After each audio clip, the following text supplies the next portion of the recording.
Hello my dear students, आज मैं लेके आया हूँ ग्रेविटेशन इस लेसन का लेक्चर नंबर 4। आज के लेक्चर में variation in acceleration due to gravity with altitude इस टॉपिक को कवर करेंगे। यानी कि acceleration due to gravity earth के सरफेस से हाइट पे, हाइट मतलब अल्टीट्यूड, अर्थ के सरफेस से कुछ हाइट पे कितना ग्रेविटी होगा, ये इसका फॉर्मूला आज हम निकालेंगे। और हम ये देखेंगे कि अर्थ के सरफेस से ऊपर जाने से ग्रेविटी इंक्रीज होती है या डिक्रीज होती है, इस कॉन्सेप्ट को समझेंगे। तो चलो शुरू करते हैं। देखो, अभी हमारे पास टॉपिक का नाम पहले लिख लेते हैं। टॉपिक का नाम क्या है? Acceleration due to gravity. Acceleration due to gravity with altitude. हम अल्टीट्यूड पे देखेंगे ग्रेविटी कितना रहेगा। ठीक है, देखो ये है हमारा अर्थ, और अर्थ का मास यहां पर सेंटर पे कॉन्सेंट्रेट होगा। This is mass of the अर्थ। ठीक है, अब देखो यहां से लेके यहां तक अर्थ स्फीयर के फॉर्म में होता है, तो अर्थ का रेडियस होगा capital R, that is radius of the अर्थ। अब हम क्या करेंगे, देखो यहां से लेके यहां तक तो रेडियस हो गया, मतलब कैपिटल आर हो गया। अर्थ के सरफेस से थोड़ा ऊपर जाते हैं, हम इतना ऊपर आ गए, यहां पर ये वाले पॉइंट पे। यहां से लेके यहां तक का डिस्टेंस कितना है? h है, यानी कि हाइट। ठीक है, अब हम इस पॉइंट पे ग्रेविटी निकालेंगे। यहां पर कितनी ग्रेविटी, ये ग्रेविटी निकालेंगे। यानी कि अर्थ की ग्रेविटी इस h डिस्टेंस के दूर पे, यानी कि इस पॉइंट पे कितना रहेगा, वो हम निकालेंगे। अर्थ के सरफेस पे जो ग्रेविटी होता है, ये सरफेस है ना, सरफेस पे जो ग्रेविटी होता है वो g होता है। और सरफेस पे ग्रेविटी का जो फॉर्मूला था वो हमने ऑलरेडी पढ़ लिए थे। कितना था? G is equal to capital G capital M upon R square. अगर हमें अर्थ के सरफेस पे ग्रेविटी चाहिए तो अर्थ का मास कितना है? Capital M। और हमें ग्रेविटी यहां पर चाहिए तो सेंटर से लेके यहां तक का डिस्टेंस कितना था? R है, तो R का स्क्वायर किया। और ये तो यूनिवर्सल ग्रेविटेशनल कांस्टेंट है, तो सरफेस पे जो ग्रेविटी होती है वो इतनी होती है। और इसका वैल्यू हमें पता है कि इसकी वैल्यू 9.8 मीटर पर सेकेंड स्क्वायर होता है। लेकिन हमें ये h हाइट की दूरी पर, यानी कि अर्थ के सरफेस से h हाइट के ऊपर कितनी ग्रेविटी होगी, ये हमें नहीं पता, ये हमें निकालना है। और वो निकालने का ही ये डेरिवेशन है।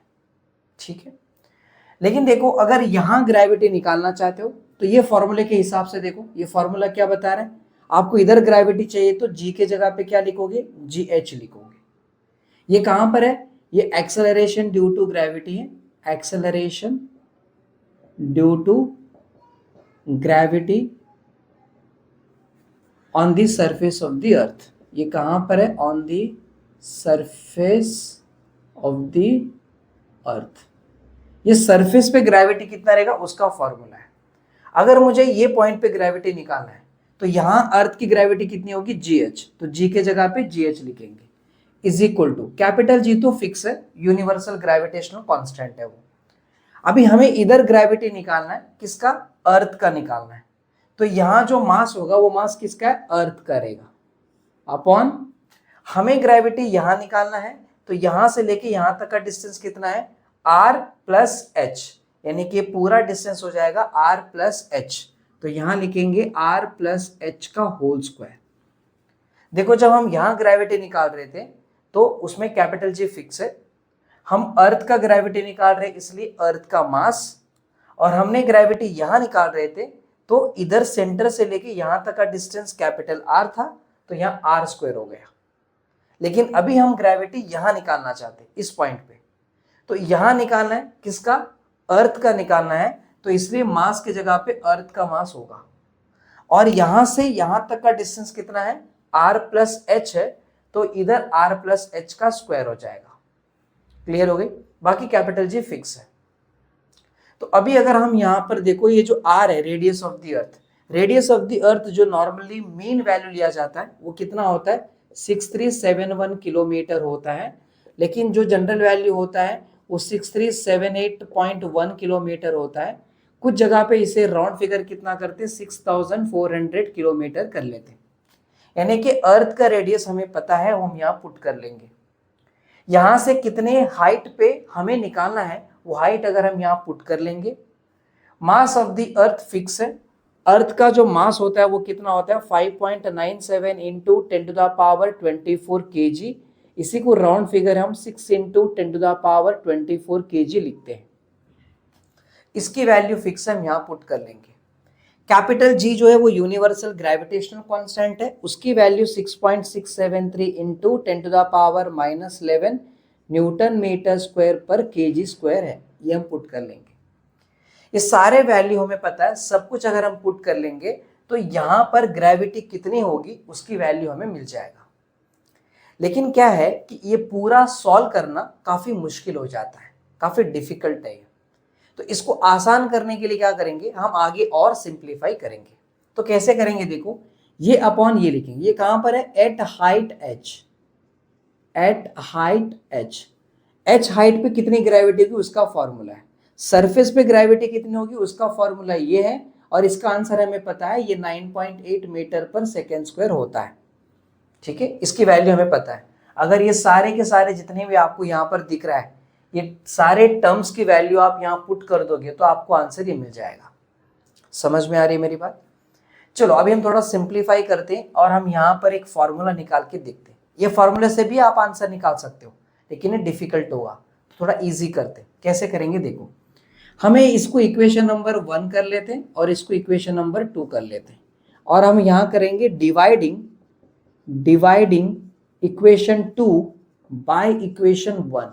इक्वेशन 2 को इक्वेशन 1 से डिवाइड करेंगे। इक्वेशन 2 है GH और इक्वेशन 1 है G। GH के जगह पे क्या लिखेंगे, GM upon R plus H का होल स्क्वायर कर लेंगे। अपॉन G के जगह पे हम लिखेंगे GM अपॉन R स्क्वायर करेंगे। इसका न्यूमरेटर सेम है, कैंसिल हो जाएगा। अब ये जाके यहाँ मल्टीप्लाई हो जाएगा, तो फाइनली यहाँ क्या लिखेंगे, GH upon G is equal to, ये ऊपर आ जाएगा तो हो जाएगा R square upon R plus H का होल स्क्वायर हो जाएगा। राइट, यहाँ तक तो हमें सारी बातें समझ में आ रही है।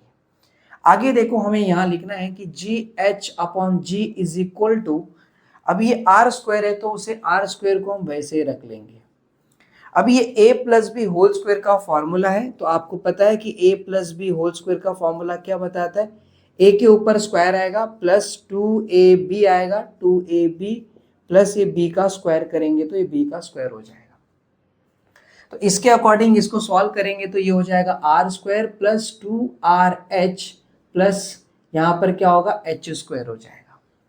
एक काम करते हैं, इस पूरे आंसर को मैं कहीं साइड में सिंप्लीफाई करके लेके आता हूं और आपको समझाता हूं। देखो यहाँ हमें r प्लस एच का होल स्क्वायर दिया है, तो मैं इसको लिखता हूँ r square plus 2rh plus h square हो जाएगा according to this formula. a plus B whole square का फॉर्मूला के हिसाब से ये आ गया।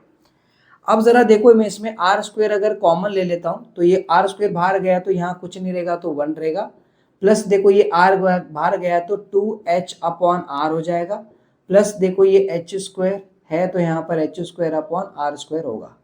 एक बार देखो आपको मैं समझा देता हूँ, ये r स्क्वायर को अंदर भेजेंगे, r square into 1 r square हो जाएगा।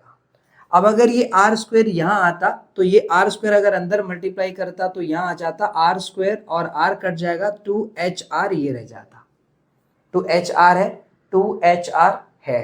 राइट, अब अगर देखो ये r स्क्वायर को अंदर भेजता तो ये r स्क्वायर यहाँ आता, r स्क्वायर कट जाते, h स्क्वायर रह जाता। बराबर है कि नहीं? तो आपको ये बात तो पक्का समझा होगा कि कॉमन निकालने के बाद कुछ भी मीनिंग में नहीं बदला है, सिर्फ फॉर्मेट बदल गया है। अब यहाँ तक आपको समझ में आ गया, ठीक है, क्लियर है? अब जरा देखो, मैं यहाँ पर एक काम करता हूँ कि 1 प्लस एच अपॉन आर का होल स्क्वायर करके देखता हूँ, सेम ये वाला फॉर्मूला अप्लाई करके। पहले a स्क्वायर करेंगे, मतलब 1 स्क्वायर कितना हो जाएगा, 1 प्लस, उसके बाद क्या करना है, यहाँ पर 2ab ये करना है, तो यहाँ पर 2 into 1 into H upon R, यानी कि 2h अपॉन आर हो जाएगा। बराबर है कि नहीं? यहाँ तक तो कोई दिक्कत नहीं। उसके बाद यहाँ देखो, इधर क्या b स्क्वायर है, यानी कि यहाँ पर b के ऊपर स्क्वायर आएगा तो h अपॉन आर के ऊपर क्या आएगा, स्क्वायर आएगा, तो h अपॉन आर के ऊपर ये क्या आ जाएगा, स्क्वायर आएगा। बराबर, यहां तक तो कोई दिक्कत नहीं हो रही। ये बस इतना समझ के रखो। जरा यहां पर देखो ये आर स्क्वायर है, यहां पर देखो ये 1 + 2h/r है, यहाँ H square upon R square है ना ये, तो इसको h/r का होल स्क्वायर लिख सकता हूं ऐसे में, कोई दिक्कत तो नहीं है। r + h का होल स्क्वायर यहाँ पर जैसा वैसे लिख लिया। Now r + h whole square is equal to ये r स्क्वायर रहने दो। अब इस पूरे टर्म को अगर आप ध्यान से देखोगे तो ये जो टर्म है वो ये टर्म दिख रहा है, मतलब इसका आंसर हो गया 1 + 2h/r + h/r का होल स्क्वायर। देखो यही टर्म यहाँ पर दिख रहा है, मतलब इस टर्म के जगह पे हम ये आंसर लिख सकते हैं।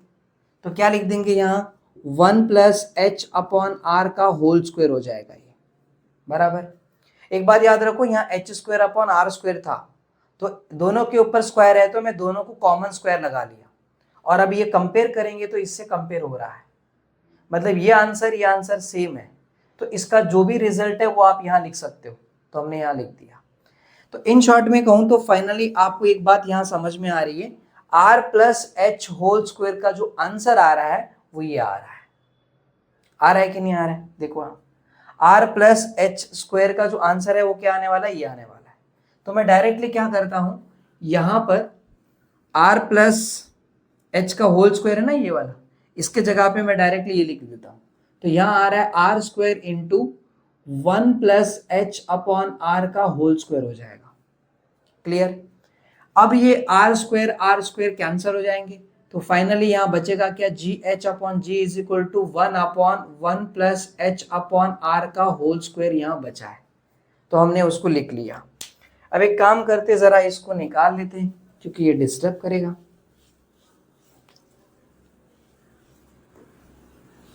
ठीक है, देखो इसके बाद इसको भी हटा लेते हैं, इसकी भी कोई जरूरत नहीं। देखो अभी यहां पर देखो gh/g इज इक्वल टू, देखो ये स्क्वायर है, अगर ये ऊपर जाएगा तो क्या होगा, 1 + h/r का पावर कितना हो जाएगा, -2 हो जाएगा। अब कोई भी अगर टर्म है नीचे 1/ अगर x² है तो ये ऊपर जाएगा तो क्या होगा, x⁻² हो जाएगा। अगर नीचे 3 होता तो ऊपर जाके पावर -3 बन जाता, राइट। अभी हमें देखो यहाँ पर एक टर्म है जिसको समझना पड़ेगा, वो क्या है। देखो अगर कोई एक इक्वेशन होता है, लाइक यहाँ पर 1 + x⁻⁻ नेगेटिव पावर होता है n - n, तो इसका फॉर्मूला कैसे बनता है, 1 - nx + n × n + 1/2 factorial x², और उसके बाद minus n × n + 1 n + 2/3 factorial x³ plus ऐसे करते करते इन्फिनिटी तक जाता है। ये बाइनोमियल एक्सपांशन के फॉर्मूले हैं, ठीक है।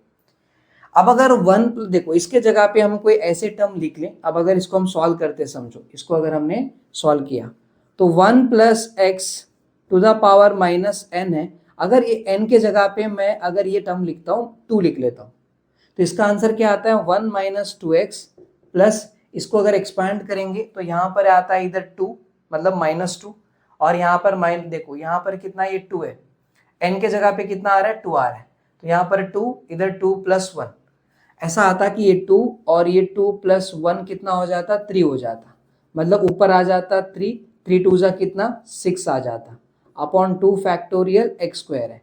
अभी देखो 6 है, मतलब कितना हो जाएगा, ये 6 आ रहा है, मतलब 3 2 6। अभी देखो ये 2 फैक्टोरियल है और यहाँ पर 2 × 1 हो जाएगा, तो ये चले जाएंगे 3x² आएगा, मतलब इधर आ जाएगा 3x²। मैं आपको डायरेक्टली बताता हूँ, इसको सब सॉल्व करोगे ना तो आंसर क्या आता है बताता हूँ, सुनो। यहाँ पर आएगा -4x³ ऐसे चलता रहेगा, ठीक है, ऐसे आता है। अगर आप सॉल्व करके देखोगे तो, अगर आपने परमुटेशन कॉम्बिनेशन किया है तो ये फैक्टोरियल वाला नंबर से भी आप सॉल्व कर सकते हो। अगर आपने नहीं किया तो कोई बात नहीं, अभी के लिए बस इतना समझ लो कि जो मैं बता रहा हूं उसको बस ध्यान में रखो। 1 + x⁻⁻2 रहता है तो ऐसे आंसर बनते हैं, इतना समझ के चलो, ठीक है। अब इसके जगह पे 1 + h/r का पावर -2 कर दूं, तो एक बात तो नोटिस कर सकते हो, जहां पर x है उधर h/r लिखना है, इसके कंपैरिजन में देखोगे तो, है ना। तो देखो इधर 1 आएगा माइनस ये 2 है, जहां x दिख रहा है x की जगह पे क्या आएगा h अपॉन आर, तो ये h अपॉन आर हो गया। फिर प्लस 3 x है, x का स्क्वायर है, x है ना, x की जगह पे क्या है h अपॉन आर, x का स्क्वायर है मतलब h अपॉन आर का स्क्वायर हो जाएगा। क्लियर है। उसके बाद देखो माइनस 4 x क्यूब है मतलब h अपॉन आर का क्या हो जाएगा, क्यूब हो जाएगा। ऐसे करते ये चलता रहेगा, सॉल्व करते रहेंगे, बराबर कि नहीं। अब अगर इसको देखने के बाद थोड़ा सा ऑब्जर्वेशन करो, देखो ये h है क्या, h है हाइट ऑफ द ऑब्जेक्ट या point, height of the point. Earth के सरफेस से कितने हाइट पे चाहिए, तो मुझे ये पॉइंट पे निकालना था। अब ये वाला पॉइंट अर्थ के सरफेस से कितने डिस्टेंस के दूर पे है, h डिस्टेंस के दूर पे है, बराबर। h क्या है, हाइट है ऑफ द पॉइंट, वो पॉइंट जहां पर हम ग्रेविटी निकालना चाहते हैं, और r radius of the earth है। रेडियस ऑफ द अर्थ कितना है, 6400 किलोमीटर है। अगर कम से कम वैल्यू लोगे तो भी कितना रहेगा, 6371 रहेगा, बराबर। चलो ऊपर हाइट में मान के चलता हूं कि हाइट कितना जा रहे हैं, अर्थ के सरफेस से 10 किलोमीटर ऊपर गए। तो जरा सोचो h अपॉन आर निकाल के देख लेते हैं। h अपॉन आर यहां पर निकालेंगे, इधर 10 किलोमीटर है समझो, और मैं 6371 किलोमीटर लेता हूं। इसको अगर आप सॉल्व करोगे तो 0.005 यहां पर 567 आएगा, कुछ अराउंड यहां पर 567 ऐसा कुछ आएगा, ठीक है। तो मतलब सोचो कि ये नंबर राउंड फिगर कुछ ऐसा आ रहा है। इससे क्या समझ में आ रहा है कि डिनोमिनेटर अगर बड़ा रहता है, न्यूमरेटर छोटा रहता है, तो जो वैल्यू आता है वो डेसिमल वैल्यू आता है। वो नंबर तो छोड़ो, छोटा सा लेके समझते। अगर आपको पता है कि यहां पर देखो 10/2 करता हूं, 10/2 किया तो वैल्यू आता है 5, लेकिन वही अगर 2/10 किया तो वैल्यू आता है 0.2।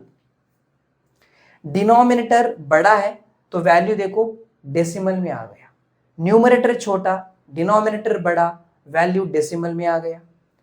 यहां पर देखो न्यूमरेटर बड़ा है और डिनोमिनेटर छोटा है तो वैल्यू नॉर्मल नंबर में आ रहा है। तो एक बात तो आप समझ सकते हो, अर्थ का जो रेडियस है वो बहुत बड़ा रहता है, यानी कि r बहुत बड़ा रहेगा। और अर्थ के सरफेस पे आप हाइट पे ग्रेविटी निकालना चाहते हो, तो हाइट पे कितना जाओगे आप, 10 किलोमीटर, 20 किलोमीटर, 30 किलोमीटर, मतलब उतने हाइट पे जाओगे ना। लेकिन अर्थ की रेडियस कितनी है, 6400 किलोमीटर है। मैंने तो कम से कम ले लिया था, एवरेज तो हम इतना लेते हैं। 6400 किलोमीटर के सामने ऊपर का जो हाइट है वो तो बहुत छोटा रहेगा, यानी कि न्यूमरेटर बहुत छोटा रहेगा, डिनोमिनेटर बहुत बड़ा रहेगा, तो जो वैल्यू आएगा वो बहुत ही छोटा आएगा, बहुत ही छोटा, यानी कि डेसिमल पॉइंट में आएगा। इतना तो पक्का समझा, यानी कि ये वैल्यू बहुत ही छोटा आने वाला है। क्लियर हो गई। अब जरा देखो, अगर आप 5 का स्क्वायर करते हो तो 25 आ गया, मतलब अगर सिंपल में समझे तो 5 का स्क्वायर करेंगे तो 25 आ जाता है। लेकिन अगर वही नंबर को मैं 0.5 का स्क्वायर करता हूं तो कितना आता है, 0.25 आ जाता है, यानी कि ये 50 पैसे हो गया। 0.50 समझो आप, ये 50 पैसे का स्क्वायर किया तो कम आ गया, 25 पैसा आ गया। 0.50 का स्क्वायर किया तो 0.25 आ गया, जबकि यहां पर 5 का स्क्वायर किया तो 25 आ गया। अगर मैं यहां पर 50 का स्क्वायर करता तो कितना आता, यहां पर 2500 आ जाता। सोचो 50 का स्क्वायर किया तो 2500, लेकिन वही 0.50 का स्क्वायर किया तो 0.25। इससे क्या समझा कि डेसिमल नंबर को जब भी स्क्वायर करोगे वैल्यू और भी छोटा आ जाता है। इतना तो पक्का हो गया। किसी भी डेसिमल नंबर का अगर आप पावर निकालोगे, पावर ऊपर का 2, 3 ऐसा कुछ निकालोगे तो वैल्यू और छोटा आ जाएगा। इसका पावर अगर 3 किया ना तो वैल्यू और भी छोटा आ जाएगा, उससे भी छोटा आ जाएगा। समझ में आ रहा है। तो एक बात तो हमें नोटिस कर लिया है कि डेसिमल का आप पावर निकालोगे तो वैल्यू छोटा आ जाता है, बराबर। न्यूमरेटर छोटा, डिनोमिनेटर बड़ा रहेगा तो वैल्यू छोटा आ जाता है।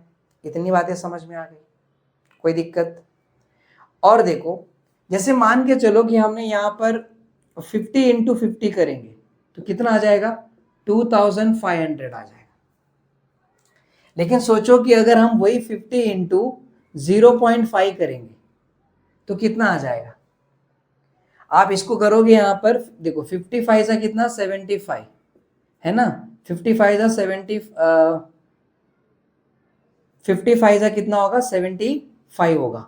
75 है और यहाँ पर एक जीरो है तो 5 से कितना होता है? 25 होता है, बराबर। और यहाँ पर जीरो है, एक के बाद पॉइंट, मतलब 25 आ रहा है। आप 50 का 0.5 से मल्टीप्लाई किया तो कितना आ रहा है? 25 आ रहा है। इससे क्या समझ में आ रहा है? अगर किसी भी नंबर को डेसिमल नंबर से मल्टीप्लाई किया या दो डेसिमल नंबर को मल्टीप्लाई कर लो आप, 0.5 इंटू 0.5 कर लो आप, इसे ऐसे करो, कितना आ जाएगा ये? यहां पर 0.5 यहां पर 0.25 आ जाएगा। इससे क्या समझ में आ रहा है? डेसिमल नंबर को मल्टीप्लाई करोगे तो वैल्यू छोटा हो जाएगा। अगर अब ये पूरी बातें समझ में आ गई है तो जरा यहां पर आ जाओ, इधर देखो, h अपॉन आर का होल स्क्वायर करूं, h अपॉन आर पहले से इतना छोटा है, इसका अगर मैं होल स्क्वायर करूं तो और भी छोटा आएगा, 0.00 समथिंग आ जाएगा। मतलब ये जो वैल्यू है ये 1 से तो बहुत छोटा होगा, ये तो उससे भी छोटा हो जाएगा, क्योंकि h अपॉन आर का क्यूब है। क्यूब मतलब 3 बार करो उसका पावर, तो और भी छोटा, और भी छोटा होगा।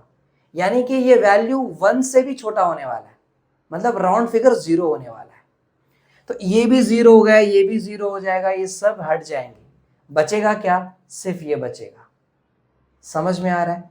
ये सारे वैल्यूज क्या करेंगे? हटा देंगे, क्योंकि इनकी जो आंसर आने वाला है वो 0.0000 समथिंग आने वाला है।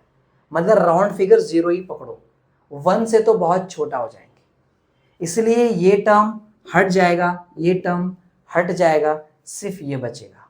तो जब मैं अब आगे सॉल्व करूंगा तब क्या लिखूंगा? 1 प्लस एच अपॉन आर का पावर -2 का आंसर सिर्फ इतना ही लिखूंगा और बता दूंगा higher power of H upon are is neglected. इनके हायर पावर को हमने क्या कर दिया? नेग्लेक्ट कर दिया, क्योंकि हम अज्यूम कर रहे हैं कि h अपॉन आर की जो वैल्यू है वो 1 से भी बहुत छोटा आने वाले हैं, इसलिए हम उसको निकाल दे रहे हैं। तो अभी आप देखो इसका answer 1 plus H upon R का पावर -2, इसका आंसर कितना आ रहा है? 1 - 2h अपॉन आर। तो हम यहां लिखेंगे G H upon G is equal to 1 - 2h upon R, ये हम लिख देंगे इधर। समझ में आ गया? और हम यहां बता देंगे, इधर हम मेंशन कर देंगे, एक मिनट इसको निकाल के मेंशन करेंगे।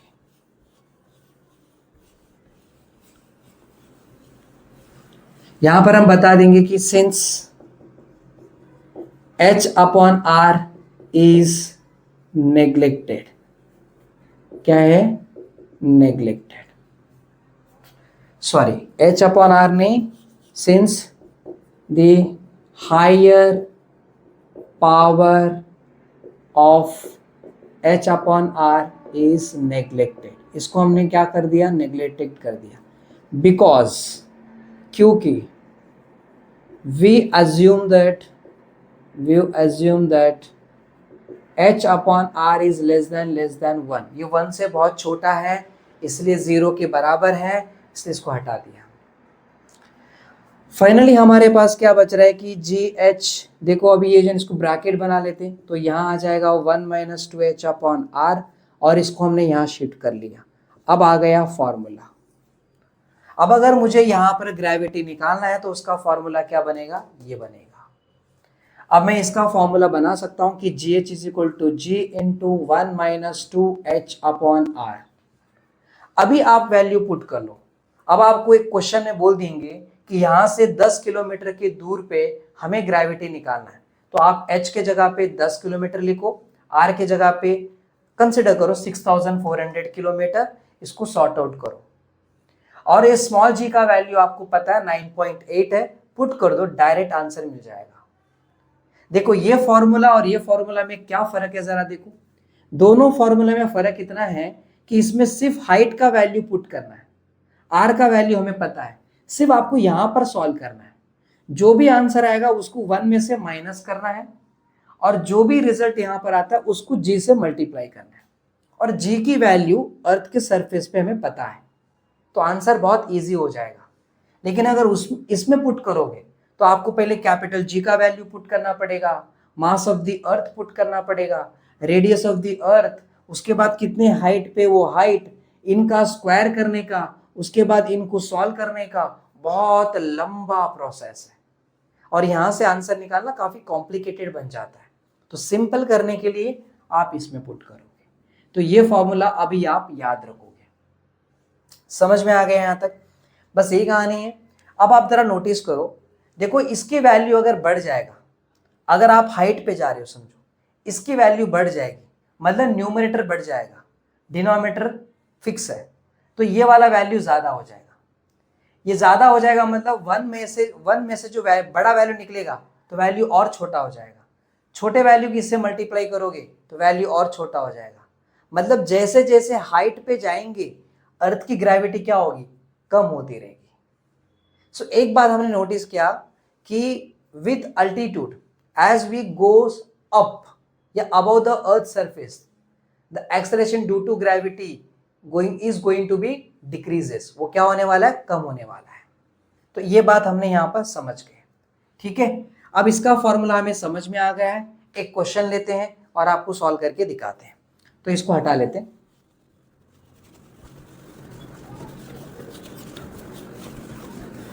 देखो एक क्वेश्चन लेते हैं और समझते हैं। क्वेश्चन क्या है यहां पर, at what distance the acceleration due to gravity decreases by 10% of its value। देखो eight what distance from the surface of the earth, from the surface of the earth, ठीक है, at what distance from the surface of the earth the acceleration due to gravity decreases by 10% of its value at the surface of the earth, at the surface of the earth। और आपको यहां पर radius of the अर्थ पहले से दे के रखा है। Radius of the अर्थ मैं मेंशन कर दे रहा हूं, ये कितना दिया है, 6400 किलोमीटर दिया है। ठीक है, अब सवाल क्या है जरा समझो। वो ये बोल रहा है कि कितने डिस्टेंस के दूर पे ये जो अर्थ की ग्रेविटी है, वो ग्रेविटी अर्थ के सरफेस पे कितनी ग्रेविटी थी, 9.8 मीटर पर सेकेंड स्क्वायर, इससे 10% कम हो गया है। मतलब कितने हाइट पे अर्थ की ग्रेविटी, कितने हाइट पे अर्थ की ग्रेविटी 10% डिक्रीज होगा, यह हमें निकालना है। कितने हाइट पे अर्थ की ग्रेविटी अपने इस ग्रेविटी से 10% कम होगा, यह हमें निकालना है। तो सबसे पहला हमें यह पता करना है कि अब अर्थ के सरफेस पे ग्रेविटी कितना रहेगा। मुझे बताओ 10% कम हो गया मतलब 90% यहां पर रहेगा। तो इसका मतलब GH जो है वो कितना रहने वाला है, वो अभी 90% रहेगा, 90% ऑफ G। इधर जो ग्रेविटी होगी वो कितनी होगी, 90% होगा, क्योंकि 10% कम हो चुका है। अब यहां पर था तब 100% था, अब इधर की ग्रेविटी कितनी होगी, 90%, मतलब इसका 90% यहां पर रहेगा। तो 90% ऑफ द ग्रेविटी G। तो अभी देखो 90% है तो 90% है तो नीचे 100 और ऑफ है तो मल्टीप्लाई, बाजू में क्या, G है। अब G को उठा के नीचे रख लेता हूं तो GH अपॉन G हो जाएगा और ये कितना रहेगा, 90/100 रहेगा। 0 0 कट जाएंगे तो ये GH अपॉन G, अभी यहां पर 0.109 से 90 मानी कि 0.9 हो गया। ये वैल्यू आ रहा है इतना। समझ गया, कोई दिक्कत? अब इसको जरा देखो, आपको अगर आगे लिखना है तो क्या लिखोगे, इसको 0.9 इंटू जी, इसको आप ऐसे क्रॉस मल्टीप्लाई कर लो। समझ में आ गया। अब हम देखते हैं कि G H is equal to, यहां पर अर्थ के सरफेस से हाइट पे जो ग्रेविटी बनेगी उसका फॉर्मूला क्या है, जी इंटू 1-2h/r, ये वाला फॉर्मूला बनेगा, बराबर। अभी देखो इसको इधर लेके आते हैं या फिर इसको ऐसे रख देते, कोई बात नहीं। जी एच की वैल्यू कितना आ रहा है, 0.9 इंटू जी, तो 0.9 इंटू जी, और ये वाला जी है 1-2h/r है। अब ये जी कैंसिल हो गया। अगर आपको ऐसा नहीं कैंसिल करना तो ऐसा भी रख सकते थे, कोई दिक्कत नहीं होता। कैसे, देखो इसको है ना, इसको ऐसे रख दो, GH/G is equal to 1-2h/r, और GH/G का वैल्यू कितना है 0.9, तो डायरेक्टली आप पुट कर सकते थे, जैसा पहला आया था वैसा ही अभी आ रहा है, कुछ नया नहीं है क्या। इसको उठा के यहाँ शिफ्ट करो तो -2h/r यहाँ आएगा तो 2h/r बन जाएगा, ये 1 यहीं रहेगा, ये उधर जाएगा तो -0.9 हो जाएगा, बराबर। अभी देखो 2h/r है, अब 1 में से 0.9 जाएगा तो कितना होगा, 0.1 होगा, तो यहाँ पर 0.1। हमें h निकालना है तो इसे क्रॉस मल्टीप्लाई करेंगे, 0.1 इंटू r, और ये वाला 2 नीचे आ जाएगा। अब आगे बढ़ते हैं, h is equal to 0.1 into R का वैल्यू कितना है 6400 किलोमीटर, क्योंकि हमने पहले से लेके रखा है कि इतना हम कंसिडर कर रहे हैं, ठीक है। और नीचे कितना, ये 2 है। क्लियर हो गई। देखो एक काम करते, ऊपर का ये पॉइंट को इधर शिफ्ट करेंगे तो ये कितना आ जाएगा 1/10 आ जाएगा, इधर शिफ्ट करेंगे तो, और ये 6400 है और नीचे 2 है, बराबर कि नहीं। 0 0 कट जाएंगे और 2 1 जा, यहाँ पर 2 3 जा, 2 2 जा और 0, यानी कि h इज इक्वल टू कितना 320 किलोमीटर के दूर पे। इससे क्या समझा कि अर्थ के सरफेस से 332 किलोमीटर ऊपर जाएंगे तो वहां पर जो ग्रेविटी होगा वो ग्रेविटी अर्थ के सरफेस से ग्रेविटी से 10% कम रहेगा, मतलब इतना रहेगा। समझ में आ रहा है, इतना रहेगा मतलब ये देखो कितने हाइट पे रहेगा, 322 किलोमीटर के दूर पे जो भी ग्रेविटी यहां पर बनेगी वो अर्थ के सरफेस के ऊपर जो ग्रेविटी बन रही है ना, ये वैल्यू उससे 10% कम रहेगा। कितना रहेगा चाहिए तो आप निकाल सकते हो, देखो 10% कम रहेगा मतलब GH is equal to 90% of G, यहां पर कितना रहेगा 90% ऑफ G ना, तो 90/100 इंटू G। अब ये दोनों कट गए तो ये हो गया 0.1 और ये 9G 0.1 सॉरी कितना 0.9 ना, 10 9 से 90, 0.9 हो जाएगा। और ये G का वैल्यू कितना है 9.8 है, कितना 9.8 है, तो इसको 9 इंटू 10⁻⁻1 और ये कितना 9.8 है, 9 8 जा 72 तो 7 और 9 9 जा 81 तो ये 88 हो जाएगा, 88।